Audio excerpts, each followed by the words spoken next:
नमस्कार दोस्तों। स्वागत है आप सभी का आपके अपने चैनल मिस सनातनी में एक बार फिर से। हमारी ये दुनिया अद्भुत रहस्यों से भरी हुई है। जमीन को थोड़ा खोदने पर जहाँ मिट्टियों की अलग अलग किस्में मिलती हैं, वहीं थोड़ा और खोदने पर प्राकृतिक संसाधन जैसे सोना, चांदी, कोयला इत्यादि चीजें मिलने लगते हैं।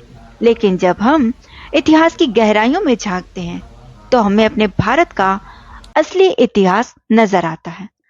आज की इस खास पेशकश में हम बात करेंगे उन शक्तिशाली दिव्य अस्त्रों शस्त्रों की जो महाभारत काल से इस धरती पर मौजूद हैं।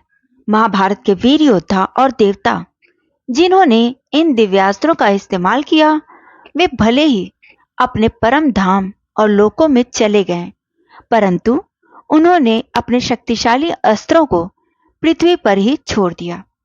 तो बिना किसी देरी के आइए जानते हैं उन 5 शक्तिशाली दिव्य अस्त्रों के बारे में जो आज भी इस धरती पर अलग अलग स्थानों पर मौजूद है। नंबर 5, अर्जुन का गांडीव धनुष और अक्षय तरकश। महाभारत युद्ध में पांडव पुत्र अर्जुन के पास एक बेहद शक्तिशाली दिव्य धनुष था जिसका नाम था गांडीव। साथ ही उनके पास एक ऐसा तरकश भी था जिसमें तीर कभी खत्म नहीं होते थे। उसे अक्षय तरकश कहते हैं। गांडीव का रहस्य जो है, कहा जाता है कि महर्षि दधीचि की हड्डियों से बने 3 धनुषों में यह एक था।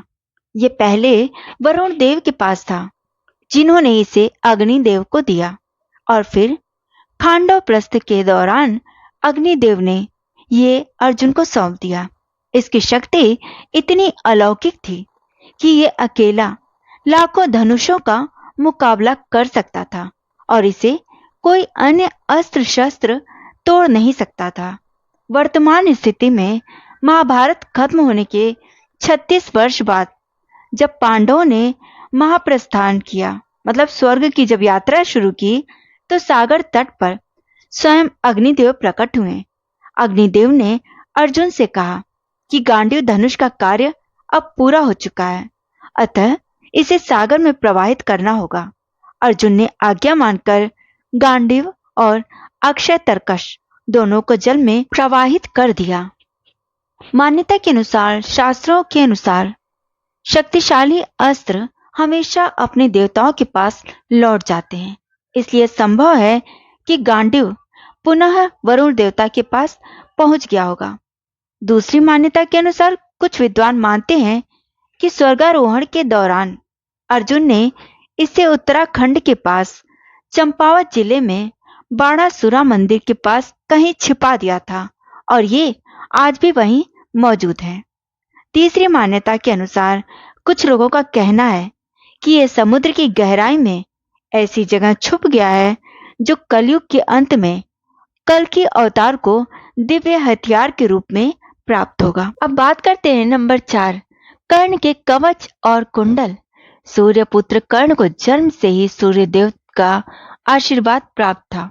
उन्हें एक अभेद्य कवच और दिव्य कुंडल मिले थे। कवच कुंडल की शक्ति इतनी महान थी कि कवच उनके शरीर से जुड़ा हुआ था और यह इतना शक्तिशाली था कि कोई भी हमला कर्ण को नुकसान नहीं पहुंचा सकता था। कुंडल उन्हें एक युवा और स्फूर्तिवान योद्धा बनाए रखते थे। खुद वेद व्यास जी ने महाभारत में कर्ण को एक युवा योद्धा के तौर पर प्रस्तुत किया है। वर्तमान स्थिति के हिसाब से युद्ध शुरू होने से पहले देवराज इंद्र ने ब्राह्मण का रूप धारण करके कर्ण से दान में उनके कवच और कुंडल मांग लिए। इंद्रदेव जब इन्हें लेकर स्वर्ग लौट रहे थे, तो एक आकाशवाणी ने उन्हें चेतावनी दी कि ये कवच और कुंडल उनके पास रहते ही वे स्वर्ग में प्रवेश नहीं कर सकते। किंवदंतियों और पुराणों के अनुसार इंद्रदेव ने इन दिव्य वस्तुओं को पहले ओम पर्वत की तलहटी में छिपाया। बाद में चंद्रदेव द्वारा चुराने के प्रयास के बाद उन्होंने सूर्य देव की सहायता से इसे कोणार्क के सूर्य मंदिर, जो उड़ीसा में स्थित है, की तलहटी में एक विशाल गुफा के अंदर सुरक्षित रूप से छिपा दिया। एक भविष्यवाणी के अनुसार माना जाता है कि भगवान विष्णु के 10वें अवतार कल्कि ही कलयुग के अंत में इन कवच और कुंडल को धारण करेंगे। नंबर 3 पर आता है स्यमंतक मणि। इस मणि का नाम ही स्यमंतक है, जिसका अर्थ है जो समय से भी परे है। यह एक अत्यंत शक्तिशाली मणि थी। मणि की क्षमता की बात करें तो ये मणि जिसके पास होती थी वो इसका उपयोग विभिन्न कार्यों के लिए कर सकता था, जिसमें समय से पहले विचरण करना भी शामिल था। ये स्वयं भगवान कृष्ण के पास थी। बहुत से पौराणिक विद्वानों का मानना है कि स्यमंतक मणि ही वो कोहिनूर हीरा है जो कभी भारत की शान था और इस समय यूनाइटेड किंगडम के एक म्यूजियम में रखा हुआ है। कई कंस्पिरेसी थ्योरीज ये भी कहती है कि अंग्रेजों को शायद इसकी शक्ति का अंदाजा हो गया था और हो सकता है कि जो कोहिनूर हमें दिखाया जाता है वो नकली हो और असली स्यमंतक मणि कहीं उनकी प्रयोगशालाओं में दफन हो। दूसरे नंबर पे आता है सुदर्शन चक्र। ऋग्वेद के अनुसार भगवान श्री विष्णु की उंगली पर घूमता ये चक्र समय चक्र के रूप में भी परिभाषित किया जाता है। ये चक्र अचूक है, अपने लक्ष्य का पीछा करता है और उसका काम तमाम करने के बाद ही वापस अपने धारणकर्ता के पास आता है। इसका उपयोग भगवान विष्णु और उनके अवतारों ने समय समय पर असुरों के संहार के लिए किया। महाभारत में शिशुपाल का सिर इसी से काटा गया था।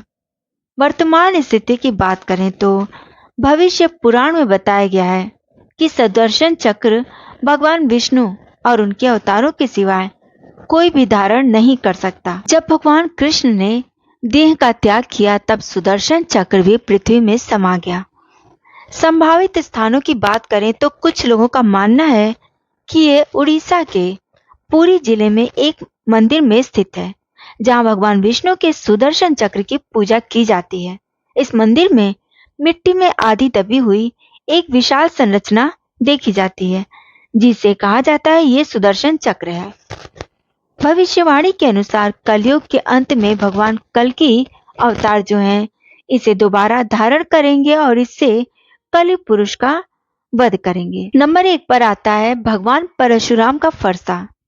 ये वो दिव्य अस्त्र है जो इस समय धरती पर 100% रूप में मौजूद है और शांत अवस्था में है, लेकिन कल के अवतार के समय पुनः अपनी शक्तियों को हासिल करेगा। परशुराम जी भगवान महादेव के बहुत बड़े भक्त थे। उन्होंने वर्षों तपस्या करने के बाद महादेव से ये शक्तिशाली फरसा प्राप्त किया, जिसके बाद से उनका नाम परशुराम पड़ा। उन्होंने इसका प्रयोग कई बार अन्यायी क्षत्रियों को पृथ्वी से विहीन करने के लिए किया था। वर्तमान स्थिति की बात करें तो ये दावा किया जाता है कि भगवान परशुराम का फरसा आज भी झारखंड की राजधानी रांची से लगभग 150 किलोमीटर दूर गुमला जिले में स्थित एक पहाड़ी पर टांगी नाथ धाम नामक मंदिर में मौजूद है। ये फरसा खुले आसमान के नीचे गड़ा हुआ है, लेकिन हजारों साल बाद भी इसमें कोई जंग नहीं लगा है। ये किसी अलौकिक धातु से बना हुआ प्रतीत होता है।